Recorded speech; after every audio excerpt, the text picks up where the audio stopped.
এদেশের মানুষের মনে আছে কিভাবে দিনের ভোট রাতে করেছে, কিভাবে কোথাও কোথাও শতভাগ ভোট দিয়েছে, কোথাও কোথাও শিশু কিশোররা ভোট দিয়েছে, যেখানে লাইনে দাঁড়িয়ে বারবার মানুষ ঘুরে ঘুরে একই ব্যক্তি ভোট দিয়েছে, সে কিন্তু এদেশের মানুষের মনে আছে।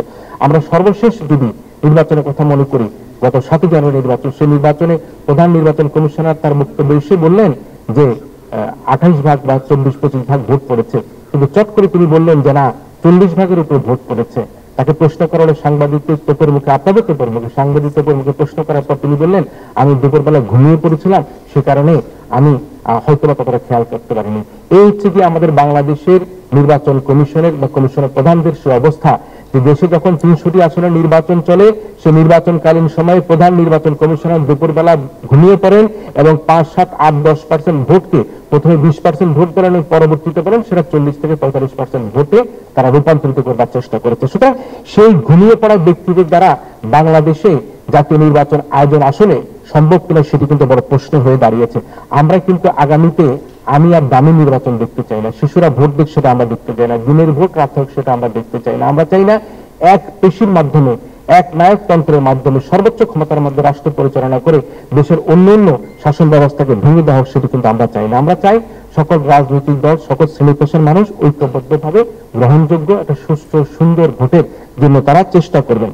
এখন যেটা প্রশ্ন হচ্ছে, দুই দলের পক্ষ থেকে আসলে এই অন্তর্বর্তীকালীন সরকার কতদিনের মধ্যে তারা নির্বাচন প্রদান করবে। অন্তর্বর্তীকালীন সরকার প্রধান এবং তাদের যারা উপদেষ্টা রয়েছেন তারা কিন্তু কখনোই বলে নাই আমরা 10 বছর, 12 বছর, 15 বছর ধরে আমরা এই দেশের শাসন ক্ষমতা দেখে আমরা এই রাষ্ট্রকে সংস্কার করে আমরা আগামী নির্বাচন আয়োজন করব।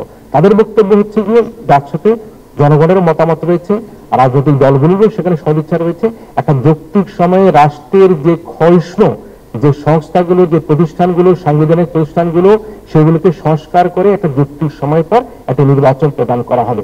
এখন অনেকে অসহিষ্ণু হয়ে পড়ছেন যে এই সরকার কি 111 সরকারের মতো কোনো আচরণ করে কিনা, এই সরকার দীর্ঘমেয়াদী 5 বছর 7 বছর তারা রাষ্ট্র ক্ষমতা থাকে কিনা। আমার কাছে মনে হয় যে না, এখানে একটা মিশ্র প্রতিক্রিয়া রয়েছে। আমরা আশা করব যে কোনোভাবেই এই বিতর্ক তৈরি করে আমাদের যে বর্তমান অন্তর্বর্তীকালীন সরকার রয়েছে তাদেরকে কাজের মধ্যে বাধা সৃষ্টি করতে দেওয়া উচিত হবে না।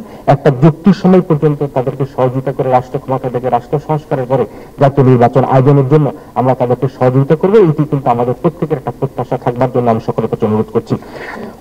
Professor doctor Badiul Alam Majumdar sir রয়েছেন, আমি ঢাকা বিশ্ববিদ্যালয়ের অ্যাকাউন্টিং ডিপার্টমেন্টের ছাত্র। আপনাদেরকে জানিয়ে রাখি, ডক্টর বদিউল আলম মজুমদার কিন্তু ঢাকা বিশ্ববিদ্যালয়ে তার কিশোর বয়সে, যখন তিনি 26, 27, 28 বছর বয়স বা 29 বছর বয়স, সেই সময় তিনি কিন্তু যৌবনে তিনি বিশ্ববিদ্যালয়ের শিক্ষকতা করেছেন।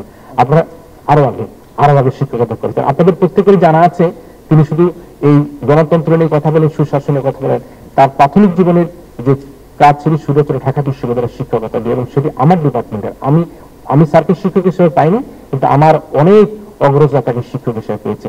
সে কারণে বলি আমার শিক্ষক, আমাদের শিক্ষক, আমাদের শ্রদ্ধেয় ব্যক্তিত্ব প্রফেসর ডক্টর বদিউল আলম মজুমদার তার বক্তব্য রাখবেন। তবে তার আগে আমি ডক্টর বদিউল আলম মজুমদার স্যারের কাছে আজকে, যেহেতু তিনি অন্তর্বর্তীকালীন সরকারের অত্যন্ত গুরুত্বপূর্ণ দায়িত্ব পালন করতে গিয়ে তিনি নির্বাচন কমিশনের সংস্কারের প্রধান হিসেবে দায়িত্ব পালন করছেন, তার কাছে আমি 10 দফা সুপারিশ করছি। তিনি যদি সেগুলি আমলে নেন এবং আরো নিশ্চয়ই আরো অনেক সুপারিশ আসবে, সেগুলিকে নিয়ে তিনি কাজ করেন, তাহলে আমি মনে করি জনগণের আশা আকাঙ্ক্ষার পূরণের কিছুটা দিক আমরা প্রতিফলিত দেখতে পাবো। প্রথম যে সুপারিশটি, সেই সুপারিশটি হচ্ছে মানুষের মধ্যে, অনেকের মধ্যে এক ধরনের মিশ্র প্রতিক্রিয়া রয়েছে। অন্তর্বর্তীকালীন সরকার আসলে কতদিন থাকবে, কতদিন তারা রাষ্ট্র পরিচালনা করবে। আমরা আশা করব যে এই যে নির্বাচন ব্যবস্থা সংস্কারের পর অন্তর্বর্তীকালীন সরকার একটা যৌক্তিক সময়ের জন্য তারা হাতে নিয়ে তারা নির্বাচনের একটা রোড ম্যাপ ঘোষণা করবেন, যাতে আজকে বিএনপি বলি, জামায়াত ইসলাম বলি, ইসলামিক অন্যান্য দলগুলোর মধ্যে বলি, সাধারণ মানুষের মধ্যে বলি, ব্যবসায়ীদের মধ্যে বলি, এক ধরনের মিশ্র প্রতিক্রিয়া রয়েছে, সেই মিশ্র প্রতিক্রিয়ার অবসান হবে। সুতরাং প্রথম আমাদের যে সুপারিশ, সেই সুপারিশটা হচ্ছে গিয়ে যে নির্বাচন ব্যবস্থার সংস্কারের পরবর্তী সময় অন্তর্বর্তীকালীন সরকার একটা জাতীয় নির্বাচনের বোর্ড রোড ম্যাপ তারা ঘোষণা করবেন, কতদিন পরে কখন তারা এই নির্বাচনের আয়োজন করতে যাচ্ছে। দ্বিতীয় সুপারিশ হচ্ছে অভিজ্ঞ সৎ যোগ্য ব্যক্তিদের দ্বারা যাতে নির্বাচন কমিশন গঠন করা হয়, যারা কোনোভাবে কোনো চাপে মাথা নত না করে।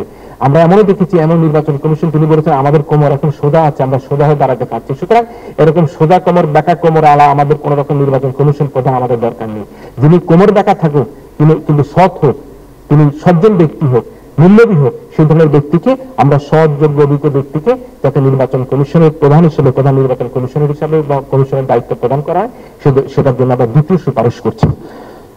3 নম্বর হচ্ছে যে তত্ত্বাবধায়ক অন্তর্বর্তী সরকারের সংবিধানের নির্বাচনকালীন দলের মধ্যে একটা নিরপেক্ষ, যাতে নির্বাচনের পূর্বে আমাদের দেশে তত্ত্বাবধায়ক সরকার থাকবে কি থাকবে না, অন্তর্বর্তীকালীন সরকার কি থাকবে কি থাকবে না, সেটি কিন্তু বড় ধরনের প্রশ্ন তৈরি হয়েছিল। আমরা তত্ত্বাবধায়ক সরকারকে কবর দেওয়ার চেষ্টা করেছি। আমরা তত্ত্বাবধায়ক সরকারের আদলে হোক অথবা নিরপেক্ষ নির্দলীয় প্রশাসনের আদলে হোক, আমাদের আগামী জাতীয় নির্বাচনগুলো যাতে সেই ধরনের একটি বডির মাধ্যমে জাতীয় নির্বাচন করা হয়, অন্তর্বর্তীকালীন সরকারের নামে হোক অথবা তত্ত্বাবধায়ক সরকারের নামে হোক, নির্দলীয় ব্যক্তিদের দ্বারা পরিচালিত একটা ছোট্ট সময়ের মধ্যে যাতে একটা নির্বাচনের ব্যবস্থা গ্রহণ করে, সেটি তৃতীয় সুপারিশ করছি।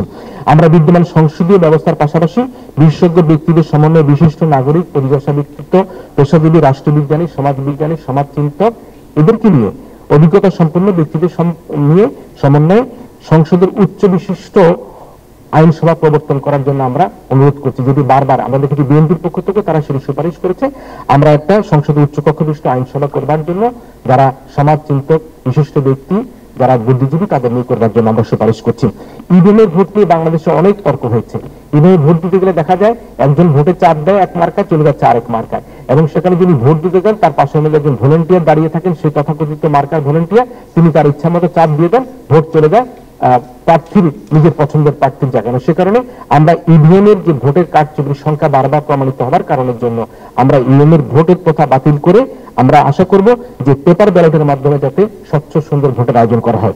আমাদের ষষ্ঠ সুপারিশ হচ্ছে গিয়ে নির্বাচন ব্যবস্থার সংস্কারের লক্ষ্যে সদ্য ঘোষিত কমিশনকে এজেন্ডা ভিত্তিক সংলাপের আয়োজন করা। সংলাপ শুধুমাত্র রাজনৈতিক দলগুলির সাথে করলে আমরা সম্মানিত স্যার আছেন, সংলাপ শুধু রাজনৈতিক দলগুলি করলে হবে না, নাগরিক সমাজের যে প্রতিনিধিরা রয়েছেন, নাগরিক সমাজের প্রতিনিধি সহ রাজনৈতিক দল সহ আমরা মনে করি যারা ধর্মীয় প্রতিষ্ঠানের নেতৃবৃন্দ রয়েছেন, এই সকল ব্যক্তিকে সমন্বয় করে নাগরিক সংলাপের আয়োজনের জন্য আমি এই নির্বাচন কমিশনের যিনি প্রধান রয়েছেন প্রফেসর ডক্টর বদিউল আলম মজুমদারের কাছে আমি অনুরোধ করছি।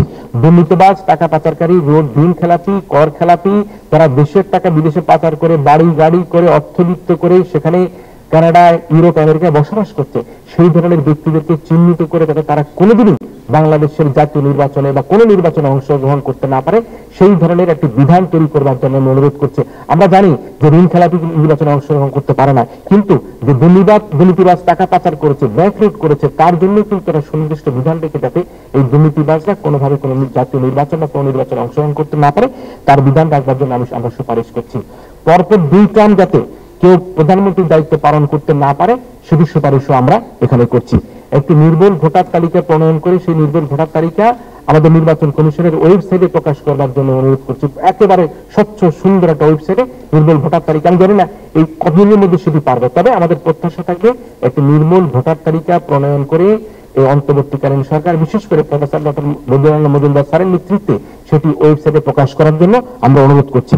বিগত কয়েকটি নির্বাচনে যে কমিশনগুলো বিতর্কিত ছিল, যে কমিশনগুলো দিনের ভোট রাতে গিয়েছে, যে কমিশনগুলো আমি আর দামি নির্বাচন করেছে, আমি জানি না আইনের যদি কোনো রকম ব্যবস্থা থেকে থাকে, আমি অনুরোধ করব এই কমিশনকে, ডক্টর বদিউল আলম মজুমদারের কমিশনকে অনুরোধ করব সেই কমিশনারের যারা এই ভোটের কারচুপি করেছে, ভোট জালিয়াতি করেছে, তাদেরকে আইনের আওতায় এনে উপযুক্ত দৃশ্যমান বিচারের ব্যবস্থা করতে। তা না হলে সেই কমিশনের ব্যক্তিদের যদি দৃশ্যমান বিচারের ব্যবস্থা করা না হয়, তাহলে অন্তর্বর্তীকালীন সরকার যখন কোন রাজনৈতিক নেতৃবৃন্দের কাছে ক্ষমতা হস্তান্তর করে দেবে, তাহলে পুনরায় সেই ঘটনা ঘটতে পারে। সুতরাং ইতিপূর্বে নির্বাচনে যে নির্বাচন কমিশনাররা দুর্নীতি করেছে, নির্বাচন কমিশনরা দিনের ভোট রাতে করেছে, যারা কিশোরদেরকে ভোট দিয়েছে, বারবার একই ব্যক্তিকে ভোট দিয়েছে, ভোট জালিয়াতি করেছে, তাদেরকে সেই কমিশনের ব্যক্তিদেরকে আইনের আওতায় এনে সুস্পষ্টভাবে দৃশ্যমান বিচার করবার জন্য আমি এই কমিশনের কাছে অনুরোধ করছি। যে তারা যদি পুনর্গঠন না হয়, তাদের মধ্যে কেউ যদি এগিয়ে না আসে, সামনে না আসে, তাদের তো প্রত্যেকেই কম বেশি